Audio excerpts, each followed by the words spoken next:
Okay. This is the distance. All right. About 2 blocks. Well, I'm just gonna follow you. Yes, sir. It's really real, and I'm off Central today. I got a very special guest. I'm here with someone who's looking to change the world, at least change New Mexico first. His name is Alex. You want to introduce yourself, brother? Yeah, my name's Alex Uballez. I'm running for Mayor of Albuquerque. Our election's coming up in 1 month, so go vote. Let's go. All right. So, Alex, I like to start off with the walks about just getting into you and your upbringing. So let's start off with where you're from. I'm originally from the Bay Area. I was kind of raised actually between the Bay and LA. Okay. So my dad was born in the projects downtown LA, raised East LA, Lincoln Heights. Okay. My mom was born in China. Damn. So she immigrated here as a kid. And so I'm the son of an immigrant and a father with a GED. That's and so I have working class background. I'm the first and only lawyer in my family. And so for me, you know, coming to where I am today has a lot to do with what I've seen growing up. Yes, sir. And the people who need to be served by our cities and our politicians more. Yes, sir. What brought you out to New Mexico, being from the Bay Area? I think this is a very New Mexican story. My wife. I met a girl at 19 who is a 9th generation New Mexican. Okay. And ever since then, this has been home. This has been home? Yeah. Do you like it? Like what? So what age did you move out here? When did you meet? So we can, what's going on? How you doing? I first came out here. I remember the first time I came out here with her. It was the summer after our freshman year in college. Okay. And I went back home to the Bay. I was working 2 jobs, you know, day shift, night shift, midnight stocking at Target. And she called me. She's like, "Did I come out and visit me?" And I was like, "All right, let's quit my jobs." I hopped on the Amtrak train. Damn. Did you know why they called it the land of entrapment at the No, moment? I never heard of it, but I soon found out. Okay, you soon found out. Okay. Continue. So yeah, I came here on the Amtrak. I actually worked up at Philmont, Scott Ranch, Northern New Mexico, as grounds and maintenance. And then, we rest is history. Damn. So at 19, you decided to quit your job, doing whatever you were doing in the Bay Area to come out to New Mexico. Yeah, to go visit her. At what age was it you found out you wanted to make a change for Albuquerque? Did you see something, or was it just something that was always in the back of your mind? Yeah, I mean, it's making a change for people has always been in the back of my mind. Yes, sir. So the only reason I went to law school was because my wife was like, "You should do something with your life, right? You know, you got to figure out something to make money. You got to figure out something to give back." And so I went to law school as the first and only lawyer in my family. What's happening? I'm a little cracky. How you doing? This is love. Y'all see the community really tapped in with them. Y'all go vote. The city's loving it. But yeah, continue. And so, not having any lawyers in my family, I didn't know what I was getting into until I got there. Right. And when I got there, I realized I didn't like lawyers. And the thing is, right, if you think about what most lawyers do, they advance one person's interest or one company's interest at the expense of everyone else. Right.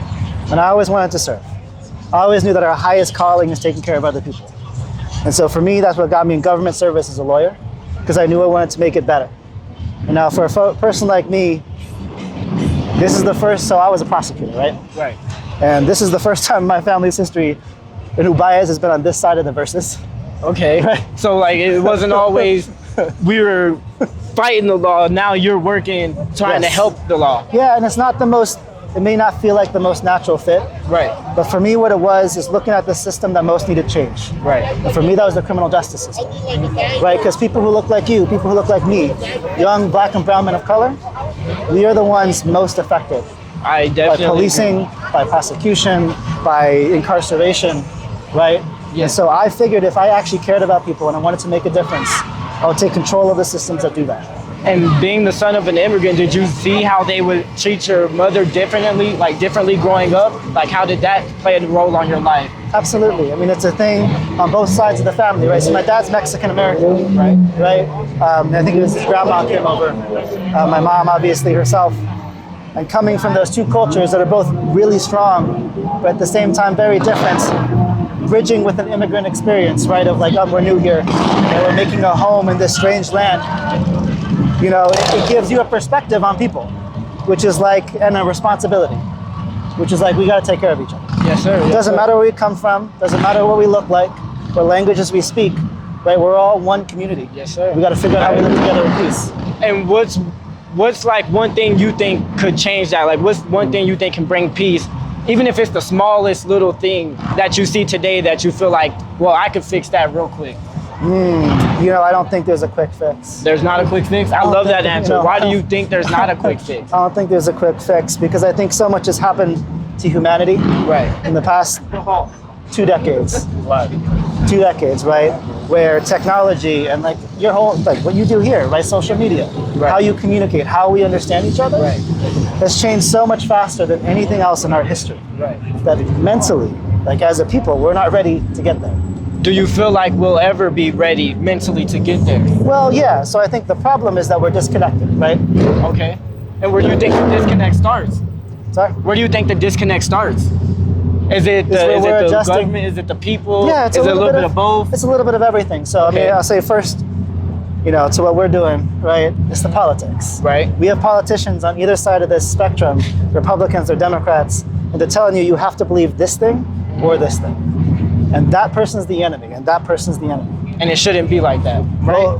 Both sides are lying to you, Okay. right? Because none of us are enemies. We are Right. not divided. Right. When you walk the streets and you talk to these folks about the issues that face Albuquerque, they're pretty much going to say the same thing. They're going to say crime and homelessness. Right. This means that we all see the same issues. We are not divided. We're disconnected from one another. We have politicians who put us in categories and say, you are not like them, they're not like you. And that is the toxicity in our culture. And that's a toxicity that could definitely be fixed as long as people are mentally ready to face that harsh reality that sometimes you are the problem. But do you feel like people have an issue admitting they're the problem? Like you yourself, whenever you're trying to fight a case or win a case, even as a lawyer, do you find yourself thinking, is this person really being genuine with themselves, or are you doing it for like the government side, for the law side, or is it about the people? Because like you said, the lawyers, they usually fight for the big company and their interests. Yep. Are you trying to fight for the big company and their interests, or are you trying to fight for the people of Albuquerque? I became a prosecutor because that's the only person in the criminal justice system who gets to make a decision. Right. Right? And so as a prosecutor, you get to say not only like, it's my job to make sure that a crime occurred, that there's enough evidence, right, that it's constitutional, there's no violations. Right. But the other decision you get to make is this case good for justice? Is this case good for public safety? And so even if the crime happened and you can prove it, should we bring this? Right. And that is the strength and the importance of taking these seats of power, to make those decisions that are not based on checking the boxes, and not based on a long history of inequity, right, poverty, racism, but instead based on what is best for the community. And if you were to win mayor, how would you go about doing that for Albuquerque? Yeah, I think this is a moment we got to bring people together, right? This is why I'm talking with you. It's why every Monday I do a virtual meet and greet with By the way, Mopo. guys, he reached out to us. Like, we were trying to ask the other guy to do it, and nothing. He came to us and he wanted to do this, so we were super happy to hear him out and see why he wanted to be the mayor of Albuquerque. My bad. Continue. Yeah, no, I you're just had good, to let 'cause them know. it's that connection, right? Exactly. It's us having a conversation. It's us making bridges, right?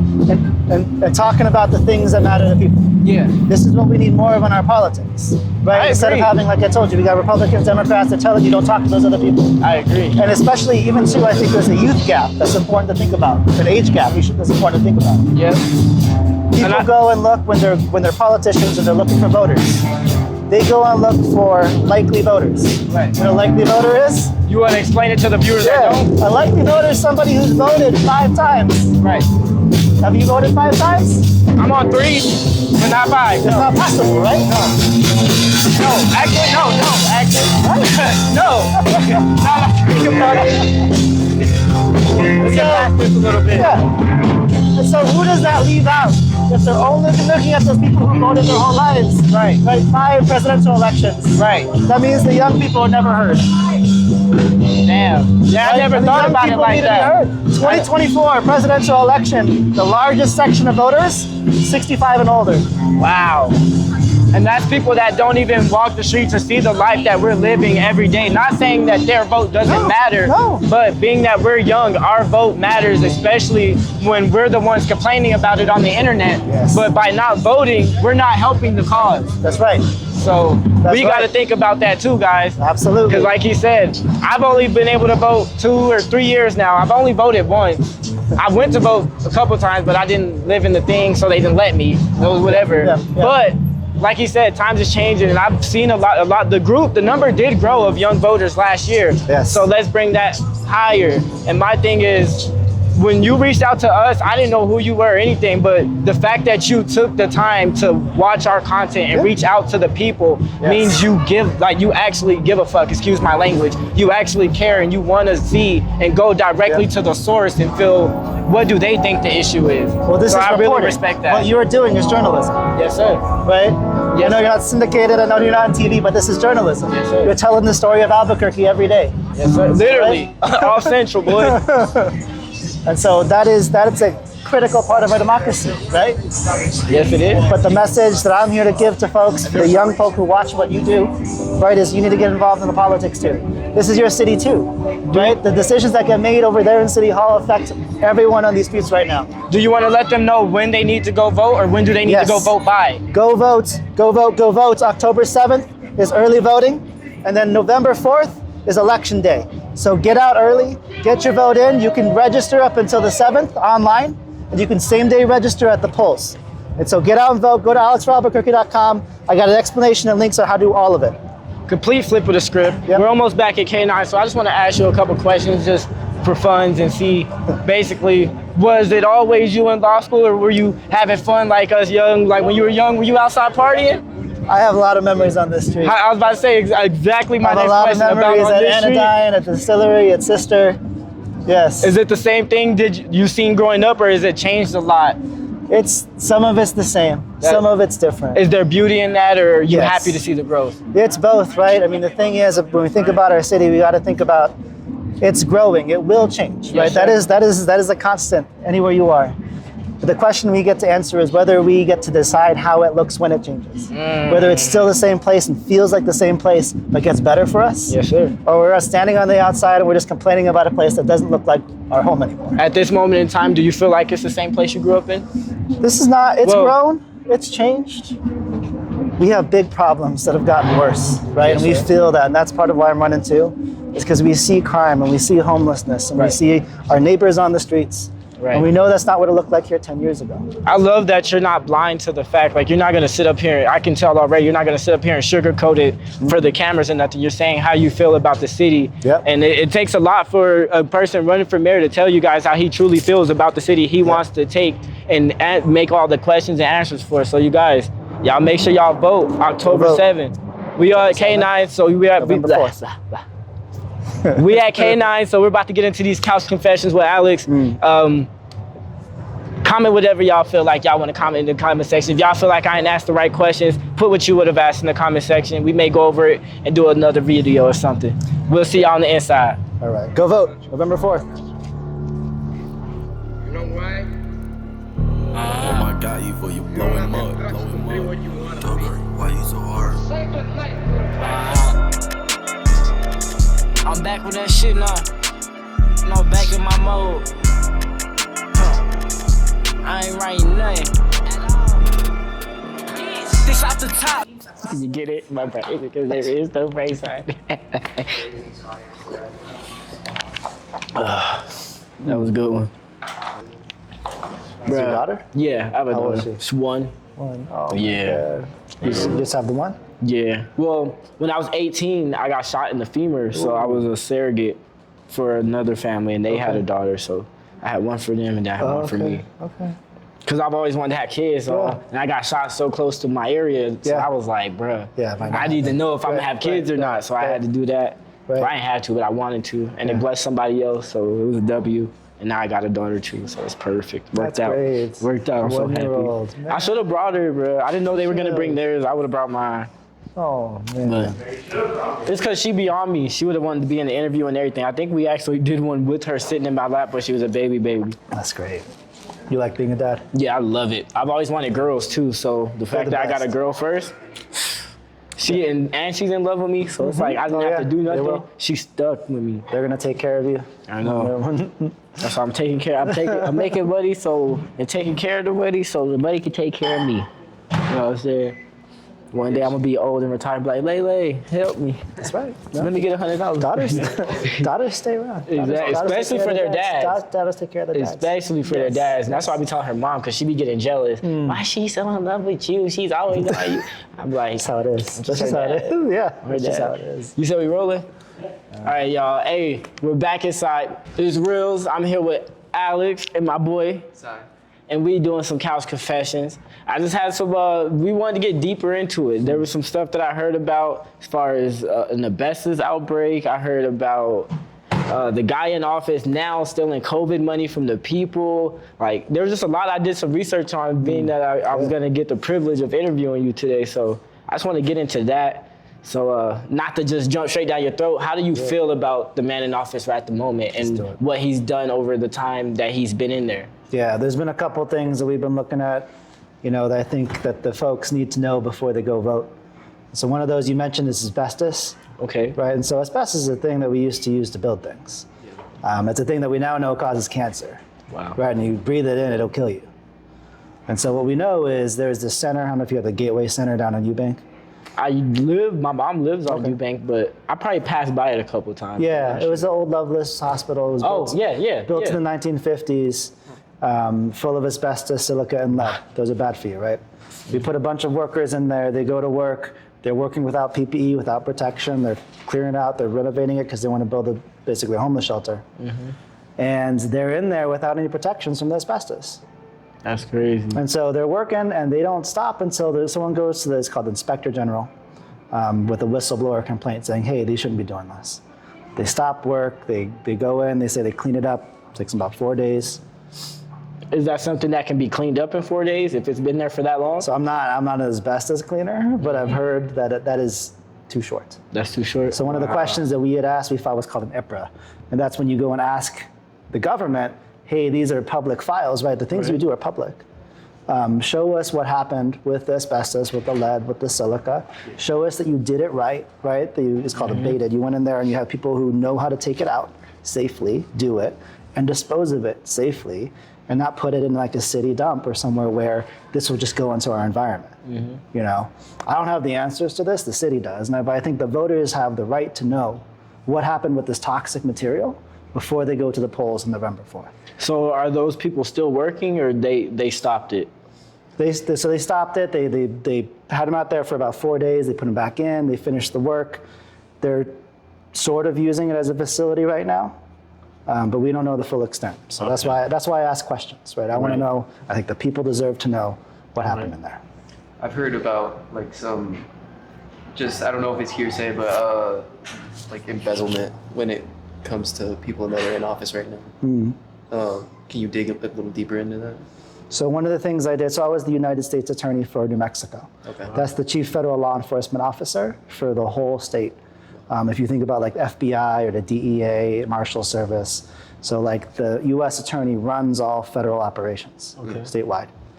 And so one of the things that we did, and one of the things I'm real proud of in my office, is we are the ones who opened the investigation into Albuquerque Police's DWI unit.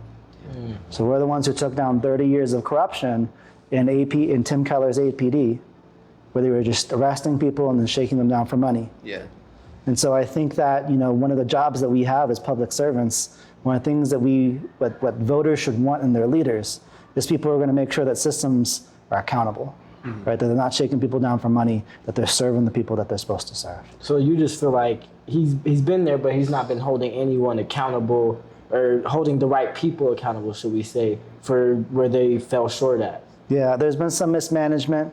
One of the things that the Inspector General, who's supposed to be an independent body, found is we had a bunch of money coming to us from the federal government for COVID, right? It's supposed to go to frontline workers, people who are working with kids, people who are working, in the field who can't stay at home. Right.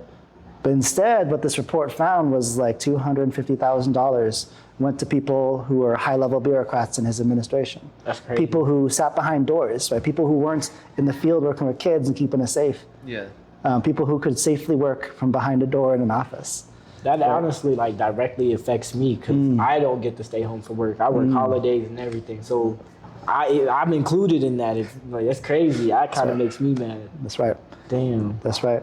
And so we deserve a leader, we deserve a mayor, we deserve a government that works for the people. Yes. Right? Like things have gotten harder for working class people. Right? Like rent has gone up, houses are more expensive, like healthcare, childcare, right? Like all of it's become more difficult, and jobs don't pay enough for people to survive. And so it's a mayor's job, it's a city's job, it's our job as a community to take care of people. so they don't fall into that desperation and poverty, right? So what's your like main goal if you get into office? I got a lot. We gotta say when. We gotta speak it into existence. When I get into office, yeah. And so y'all can look it up. I have a website. It's alexforalbuquerque.com. It's got all of my policy stuff on it, right? So if you ever having a hard time falling asleep at night, you can read it. Just go through it. But there's a lot of things that we need to do here and we need to be doing better. But the number one thing, though, is making a city that works for everyone. Right. I think that when we were just talking about outside, right, when you go and talk to the people, they see the same issues. They'll say it's crime, it's homelessness, right? Overwhelmingly, these are the things that we worry about. And so these are the things we need to tackle first. And we got solutions to both of these things, right? And so as someone who's run law enforcement operations, right, I know that there's a smart way for us to use our police force. So they're focusing on serious crimes and not wasting all their time Standing downtown. 30 deep for no reason, horses and everything.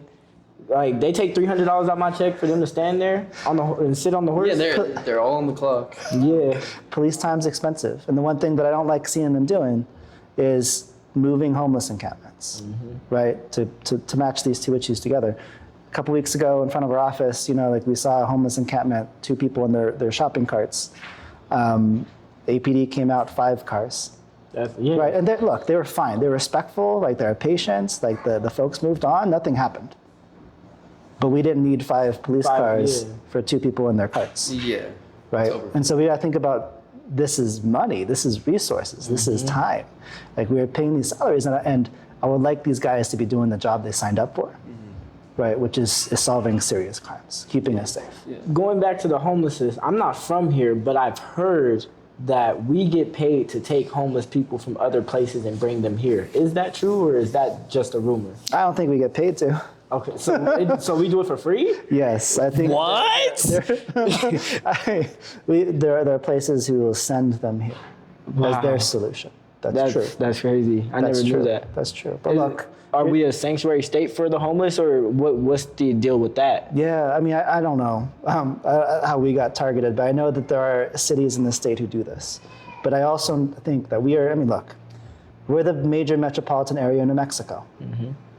We've got to come up with the solutions for New Mexico, right? We can't just be pushing people around corners and pushing people from city to city. Now, it doesn't mean that some of these cities shouldn't be paying to do this, right? If they're gonna ship their problems to us, they should help us pay to fix their problems. But, you know, we got the infrastructure, we got the people, this is the major metropolis. Why I'm running for mayor here, right, and not like governor and not attorney general, is because the solutions that we build here in Albuquerque are the solutions for all of New Mexico. How do you think we should go about the homeless situation? Is it moving them out? Is it building places for them to go, or is it making hotspots for where they can go to feel safe? Like, how do you feel we should go about the homeless issue in Albuquerque and New Mexico as a whole? It's a mix of different things that we need to do, but first and foremost, it's looking at what causes the problem, the underlying issues that keep people on the streets. And it's poverty, it's addiction, it's mental health. Right, overwhelming. That's not everybody, it's overwhelming. But yeah. And so we got to address those things. So you don't think we could fix that without this? No, I mean, look, the other solutions we've tried. Right? We've tried moving encampments and throwing away people's things. What happens? The number one thing people lose is their ID. What can't you do without an ID? You can't get a job, Everything. right? You can't get a house. It makes everything so much harder, the things that this administration is doing to the people on the streets. Right? And so we've tried that. We've tried arresting people and locking them up. And we just ended up at an overcrowded MDC, right? And we ended up releasing everybody back to the streets without any services or support. And we end up with what we got now, which is when cops arrest people, they go there, they get out the next day, they're back on the streets. And what have we done? We've spent a lot of money in cop time. We've put people in danger, right? Because the reason why the vast majority of officer-involved uses of force are between an officer and someone suffering from mental illness. And that's not because the officer is a bad person. It's because they didn't sign up for and they're not trained for dealing with mental illness, right? They're there to solve serious crimes. Right. And so we need people who are going to deal with mental illness going and responding to these calls. Yeah. And we need to address those issues, right? So mental illness, addiction, these are medical issues, right? These are medical issues with medical solutions. There are treatment to these things. So we need to give people a stability and treatment to get off of the streets and back into our community. Okay. There you go. Attacking it from the roots, not just That's right. trying to break branches off. Yeah, that's exactly right. I like how like you're fighting for the other side and wanting to do better for our people, but you say we, and including yourself because you are a politician. You are so not necessarily admitting that you're a part of the issue, but saying that you've seen this happen, so now you want to be able to change it. Like we all got a responsibility. We all have a responsibility to make this better, right? Whether it is voting, right, making better choices in the ballot box, or whether it's taking control of these institutions and making them work better. What age did you first vote at for the young voters out there? Ooh. And if it was older, what stopped you from voting? What made you feel uncomfortable to vote? You know, I remember being young and feeling like my vote didn't matter. Right? That's like we were talking about before. Right. You know, so I'm the first and only lawyer in my family. I was a federal prosecutor. I was the chief federal law enforcement officer for all of New Mexico. I was the youngest in the nation. I was 36 years old when I was appointed. And the first time I walked into a room professionally of people who looked like me was when I walked into a federal courtroom. And I'll tell you why. The average age of someone in federal court, a defendant, 38 years old. Gee. 80% male, 50% Latino, which meant I was, at 36, appointed the only federal prosecutor who is the average federal criminal defendant. Damn. Right? And so when you have a system that looks and feels like that, right, it makes, you don't believe in it, right? I was gonna say, did it make you believe feel in more it. comfortable walking in and seeing a room full of people that look like you? Like, it wasn't as, like, because not everybody, it's not about being racist or prejudiced or anything, but like when you walk into different rooms and you're the only person of your color, your complexion, your background, walking in, you definitely feel some type of way. So is it a bit of comfort walking into that room? Well, what it is, it's not comfort, and I'll tell you why. It's because of the people who looked like me, I was the only one wearing a suit. Damn. Right? Damn. And it's important for me, and why I chose this profession, it's important for people like us to see us in suits. In suits, and not just in cuffs. Right. All right, not just in orange, but as the professionals on the other side too. And it's the we, right? Like what you're talking about. It's about seeing ourselves as one community. It's about understanding that we are all one and we need to take care of one another as if we're family, as if we're neighbors, right? And there isn't this divide, right? The same divide happens in court. We're talking about Democrats and Republicans, Right. right? But there's a versus in court, right? There's the prosecution and the defense. Yep. And one of the things that was really important for me was for us to overcome that. So one of the proudest things that I did as a prosecutor was work this one case against a man named Ramiro Estrada. Ramiro was a validated Latin king.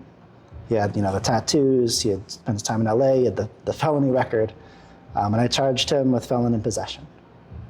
He was looking at like 5 years, 10 years.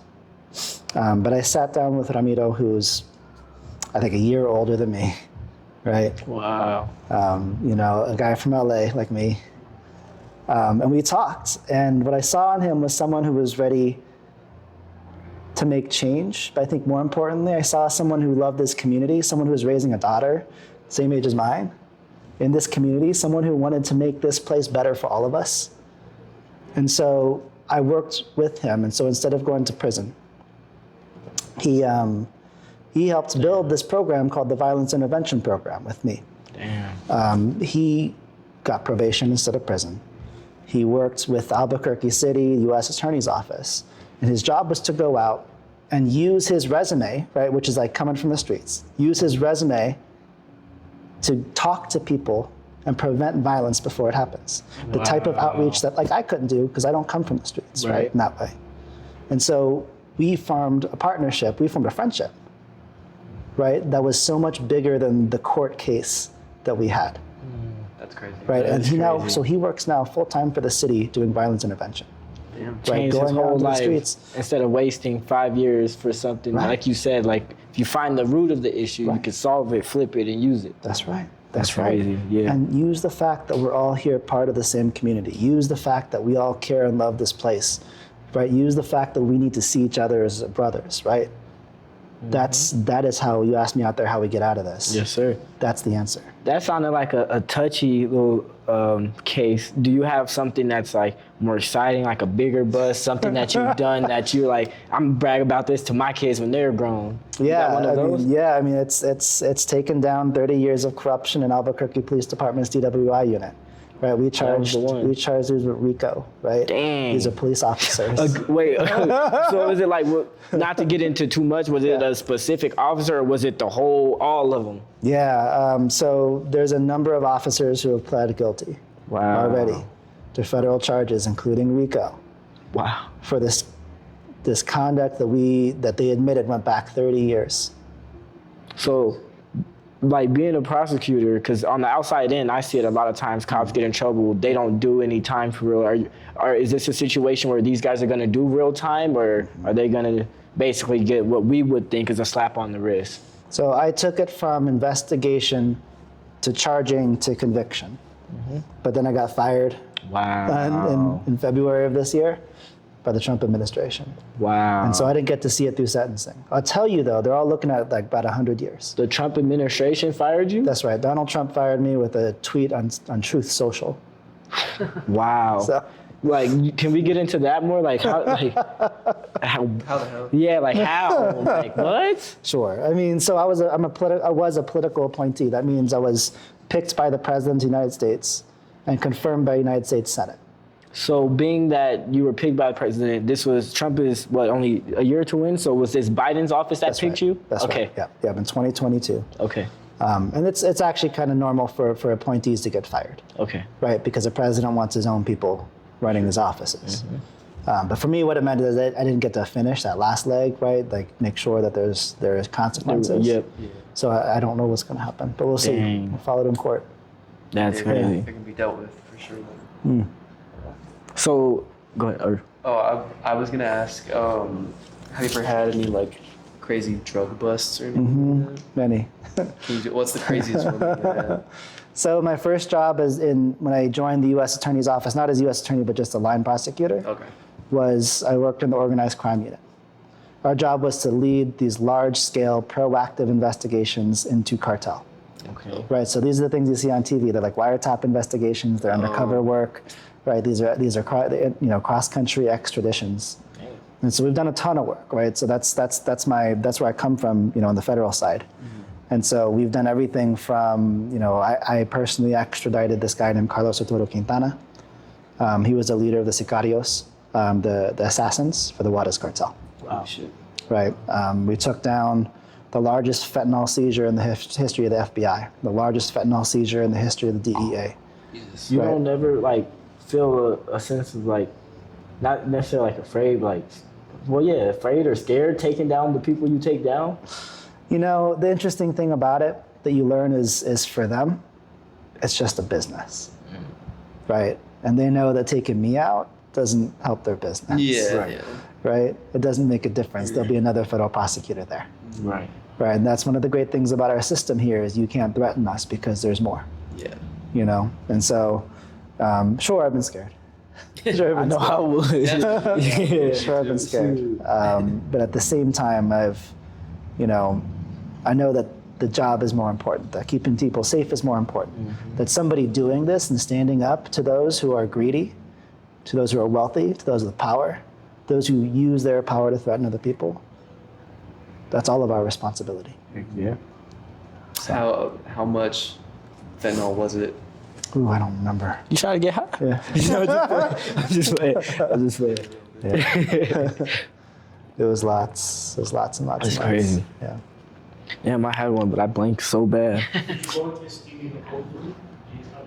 what? Yeah, still in the COVID money. Yeah. Oh, I had one. I was gonna ask. What else? Audience. No, give me a break. If there was any like super important subjects you want to touch on? That's what I was gonna ask. Okay. Yeah, like, how do you feel about ICE? And like, do you feel like they're going about this situation the whole wrong way? Like, there's a better way to get things done? I do. I think what was sold to the people who voted for this president is different from what he's doing. Right? Because he told people, look, you don't want to be living here with murderers and rapists. And I agree with that. Yep. But that's not who he's going after.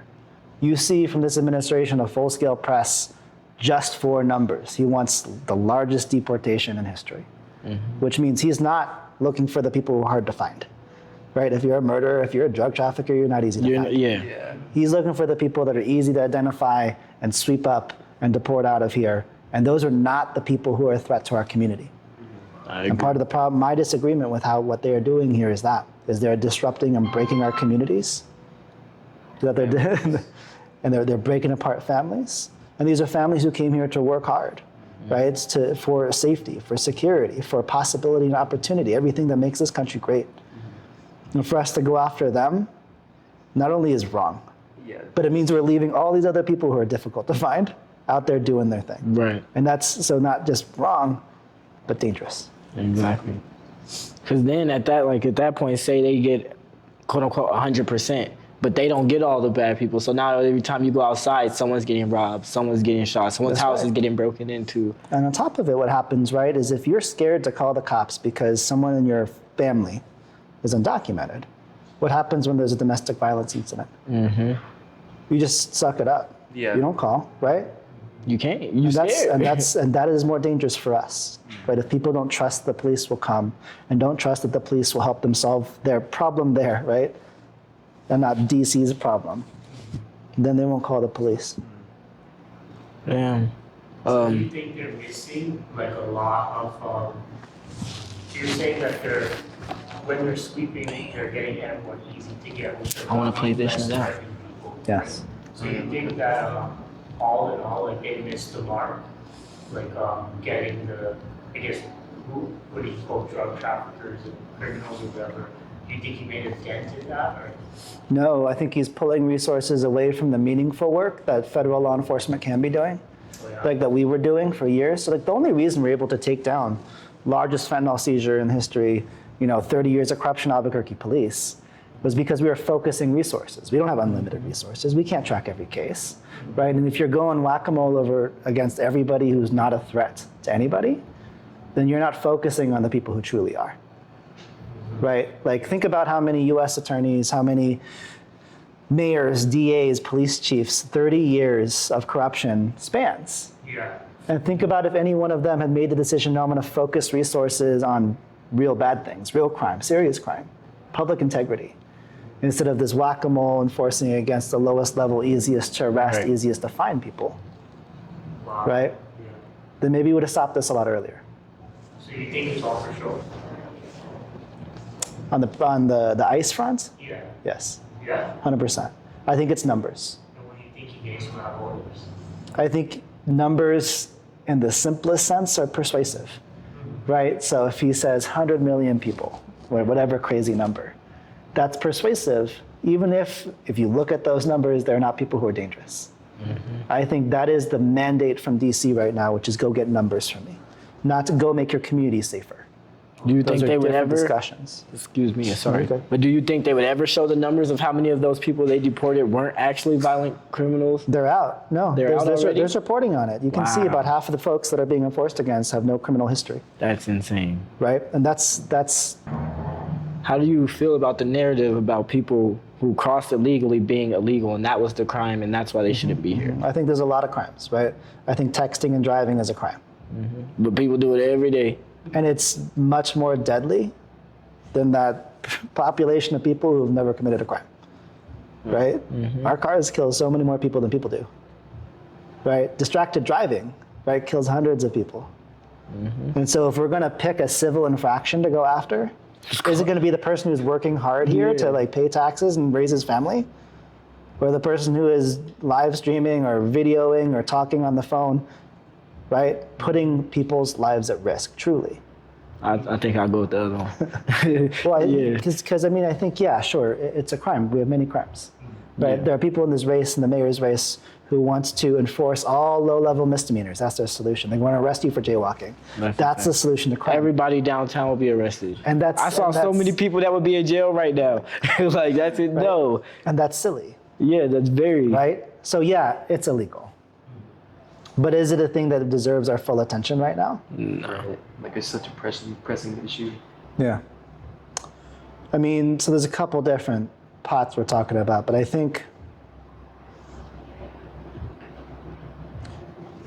I'm gonna think about, if we're thinking about law enforcement. One of the areas that deserves priority attention is domestic violence.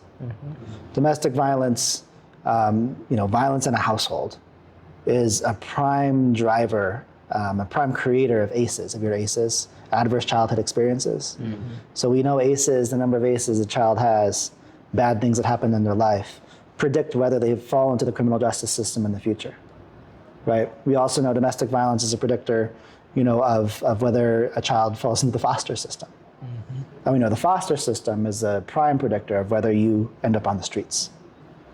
And so if we're gonna look at how we solve things, we need to look at the family, right? And where those resources should be. And this is everything from enforcement, right? To social services and supports, and to what we're talking before, having a city that works for the people. Right. And so if you have a family that's unsupported, right? They spiral into crime not because they're bad people, but because they're overwhelmed by the circumstances around them. I started my career as a crimes against children prosecutor. And in every one of those cases, you saw the same thing, right? For physical abuse, it was a family in crisis, right? It was a mom working 2 jobs. It was boyfriend at home with the kids. It was an apartment they couldn't afford, right? It was having no health care, no child care, and just being overwhelmed because, being a dad's hard. That sound like me right now. Being a dad's hard. No, very, right? Yeah, very hard. And I have my daughter 24/7. When we are not supporting families, right, is when they fall into that. Right. When they fall into violence, not because they're bad. Right. It's because they're overwhelmed by a system that is not taking care of them. And a lot of times they feel like they have to do this to make ends meet. And a lot of times they don't, but they can't reach out to help because they, like you said, they feel like the city's not helping them. They going to work every day and still can't afford to live. Yeah. So I think we support families, right? And we look at, if we're looking at law enforcement, we look at how we can touch that family in the early stages, right, of domestic violence. Say a cop gets called out, right? There's not enough for a case, but they know something's going on in the house. That's a moment we bring in a social service provider or a therapist. That's the moment we bring in the resources to say, hey, this is not a murder yet, but we've seen the numbers, we see how this goes, and it often ends up there. And so to stop that, we're gonna give you the resources you need to succeed, right? In the moments, right there. And the broader thing too, the step back here is we gotta build a city that works for everyone, right? So we don't have this system where people are struggling, right? Because we have enough for everyone. We have enough for everyone. We definitely do. Right, we do. We just have a city that is built on political promises and paybacks, right, that benefit those who are well off and well connected, and not the people. Understand. I did have a question. I remember what I was going to ask earlier. The 247 bill, as far as the guns and stuff go, how do you feel about that in New Mexico? What's that? I guess they were trying to make a bill to ban all gas-powered firearms. Okay. They were trying to ban and clips over 10 rounds of magazine, stuff like that. How do you feel like guns are the issue, or the people with the guns are the issue? Because they're trying to take away people's guns. Do you feel like they should be taken away, or do you feel like we should be doing more, or they should be doing more as a government to make sure that people aren't committing gun violence? They can both be the issue, right? I don't think we have to choose. I mean, this is a conversation we had outside, right? We've been told by politicians that it is either one thing or the other. The guns are the only problem. The people are the only problem, right? And none of this is true. Right. Right? They both are, right? We're in a world where, regulate all the guns you want, but we have Glock switches that turn a handgun into a fully automatic gun. Right. Right. And so that exists on the streets. It has always been illegal. I love how tapped in he is. Like, he really knows about the community, bro. Like, come on. Like, y'all gotta vote, bro. Like, imagine he's sitting down talking to Reels and Silas at Off Central in the K9 building. We're not in no fancy office. He know about Glock switches. He downtown. The people know him. Like, who else would you want to represent your city, man? And I'm not even from here, but I live here, so of course I'm gonna tell y'all what I'm seeing. And I'm having a good experience, and I'm loving everything I'm hearing. I appreciate that. Thank you. But my bad, continue. No, you're I had to glaze right quick. No, I appreciate that, because that's true. I mean, that's part of why I'm running, is because, I see our streets. Right. Right. And you don't see act it's- blind to it like a lot of people. I like that. No, we gotta live in the world that we're living in, and Exactly. not some rosy reality that the politicians want to give you. But we also gotta bring real solutions, right? Solutions that work for people. Yes, sir. And do you feel like taking the guns away is a solution? I mean, sure. If we didn't have any guns, there wouldn't be any gun violence. That's sort of a reductionist thing to say, I mean, right?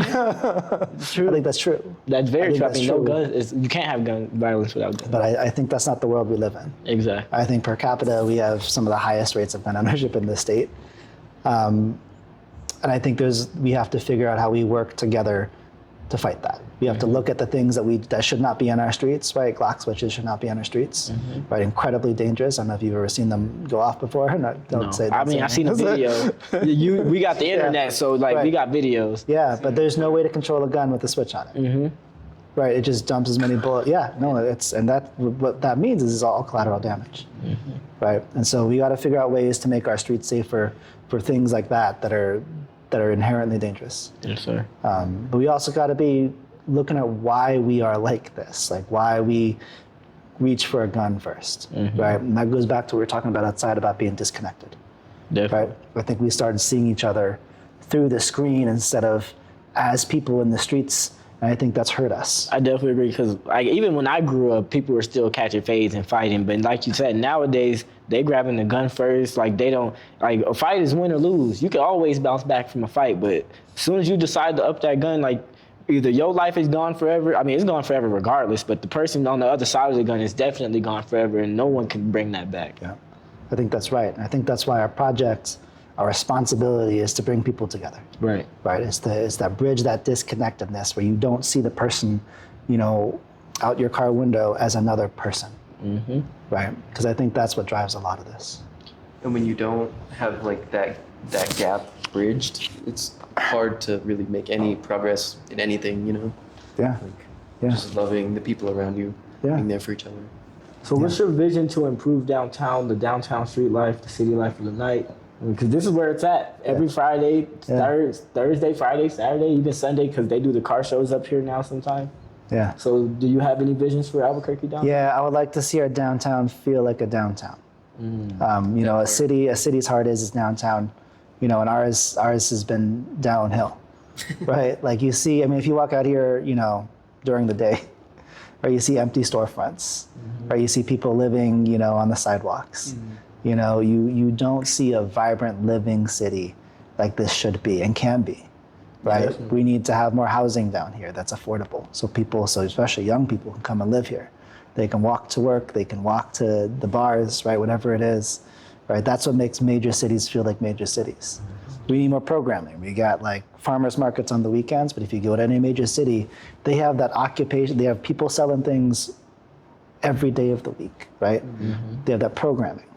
And we need like events. We need to be focusing on how as a city we can partner with our artists, with whether it's performing artists, it's visual artists, right? I ain't even done yet because I had a whole question about that too. Because I'm an artist in the city. Yes, And I don't yes. like how we bring other artists from outside of the city to do Yes. shows for our city. Yes. And it's like, I've been an artist here for 5 years. You see, we got 100K on YouTube.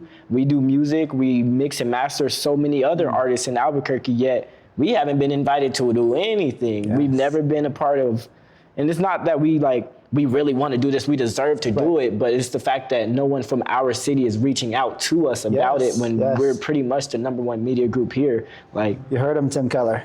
how do we resolve that? Because I know as soon as you do get in the office, I'm calling Slick like, hey, call him and see if he needs us to run the media for the city, because we'll do it the right way. We're not going to outsource for people that want to be insourced. Like, so many artists out here have talent, but the big shows, what was the one, I forgot what it was called, but they did it right here.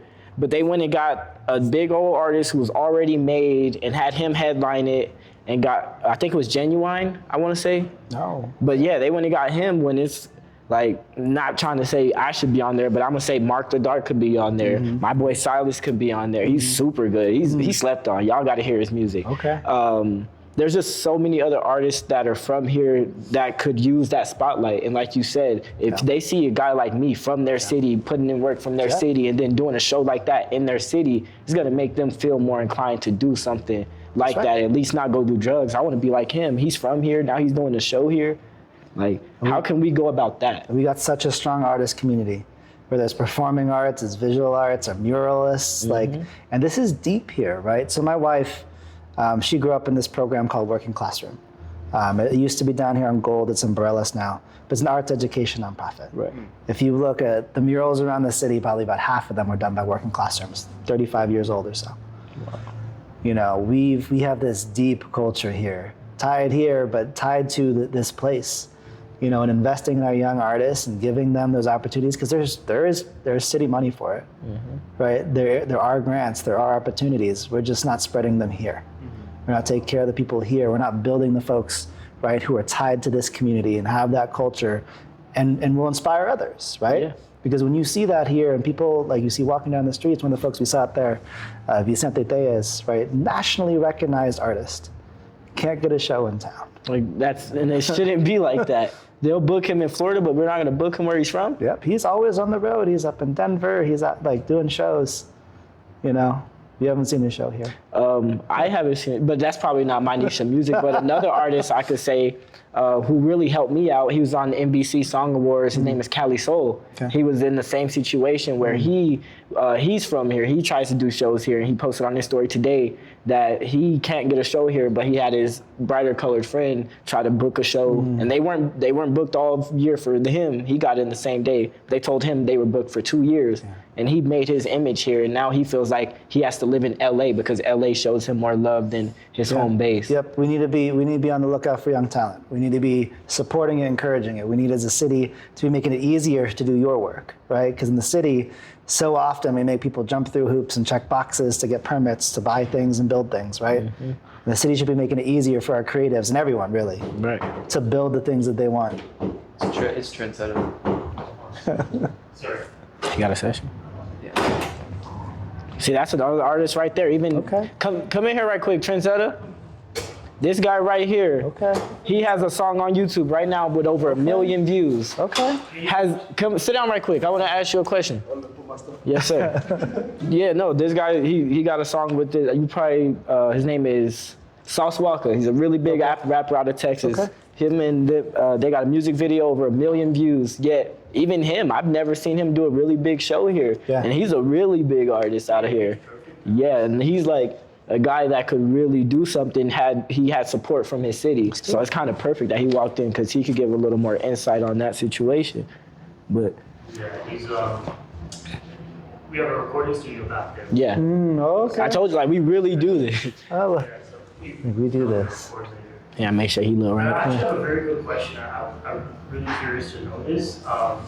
So, like for us, we're kind of grassroots. Like we don't deal too much. Like there's companies that I work with, and they'll tell me about like city contracts and stuff like that. You know what I mean? Government work. We all build this like grassroots. So it's harder for me to like get them on shows that the city's performing. They You can sit down, bro. usually go like a university route. You know what I mean? Like a more when I say university route, Alex. All right.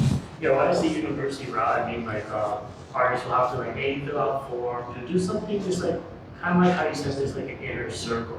So I realized like when I approach that inner circle as like somebody who builds something from grassroots and not like in the know, it's very hard for me to get access to people who do city shows like at the plaza and stuff. Kind of disregarded. And I feel like you're like, oh, you're not part of the bureaucratic club. So do you have any plans to like eliminate that, make our city, because those are big shows that artists could benefit off. So do you have any plans to kind of make the arts accessible to people who build the grassroots foundation of these three things? 100%. I think the city can be proactive in doing this stuff, right?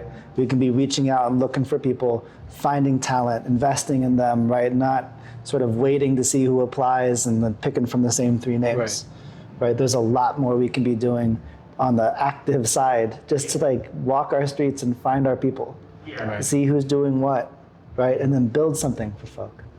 All right.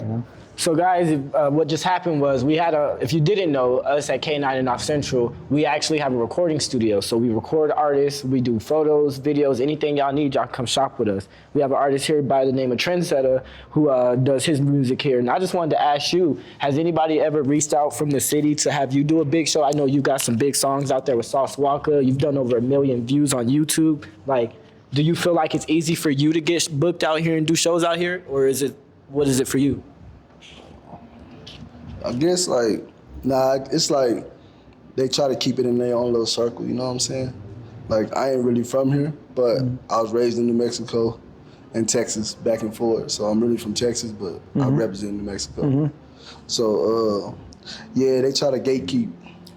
I feel like they really try to gatekeep. I've done some big shows, but with the cost, you know what I mean? Either pay or I've only got paid for a couple shows, and I got like the biggest numbers out here. So. And you're paying because you're dealing with the artist, not the city. Is that right? Yeah. Okay. Yeah. I haven't done a show at one of these big stadiums and stuff like that. Tell me what it's like working with the city. Yeah, so like Keller Or not working with or the city. Albuquerque, they've never reached out to you to ask you to help do any shows or anything like that? I've done like 2 events, but that's because I know Jordan Locke.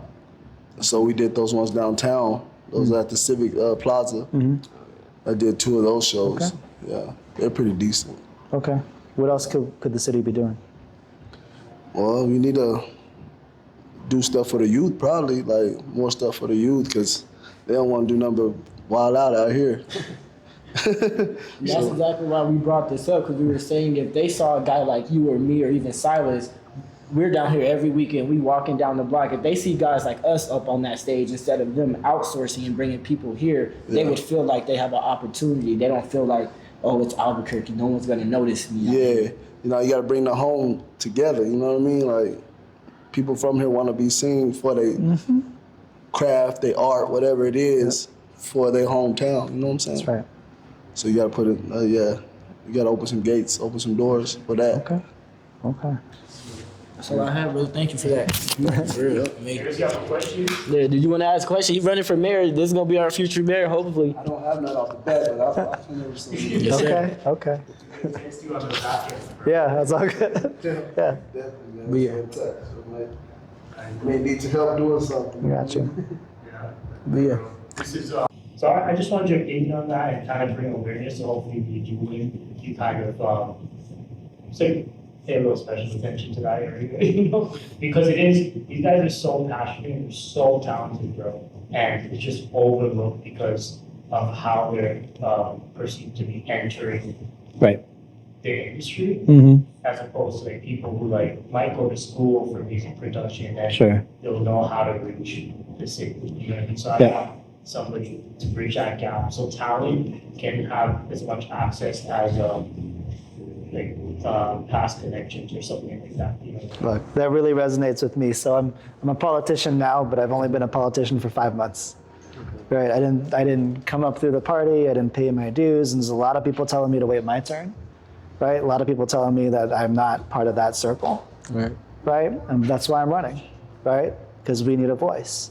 Right. Right? It shouldn't be about the old boys club. It shouldn't be about the people who've always had the contracts. Right.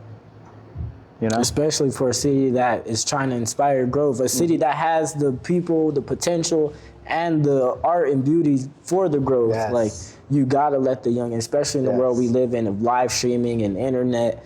Even if they try to gatekeep us now, you can't gatekeep it forever. Eventually, you can't ignore us for too long, and we're only either gonna get more erratic because we're feeling ignored, or we're gonna find peace because we feel heard. Yeah. And that's up to them, ultimately. So. Yeah, go vote November 4th. That's the most important thing. October 7th, next week is early voting. I don't know when it's going to go out, but probably by the time this goes out, you'll be able to vote. So go vote. Do your research on the candidates, but the most important thing is that you have a voice in this. If you want to look me up, alexforalbuquerque.com. Follow me, Instagram, Facebook, Alex Uballez. Ask me any question you got. I always answer. I do a virtual meet and greet every Monday night. And so if you want to log on and ask me questions, you can always do that. But it's a pleasure. I'm about to say, you heard it from him, bro. I heard nothing but stuff that inspired me to vote. I've never actually, like, I voted for presidential race, but I've never voted for the mayor of the place that I actually live. So you'll be the first person I ever vote for. You got anything you want to say, brother? No, just thank you for coming on, and No, thank you. you know, we're looking forward to this run. Got our money on you, bro. So. All right. Yes, sir. Appreciate y'all. Hey, it's really real. I'm here with my man Silas and Alex. If you like the video, if you feel like I missed anything out or we didn't ask anything, put it in the comments. We'll try our best to look through all of them. We may get a reply. If you don't, just tap in. He's live, like he said, every Monday. You can ask him there if we don't get to it in the comment section. If you're not from Central, stay the fuck off Central. We out this bitch. All right, later.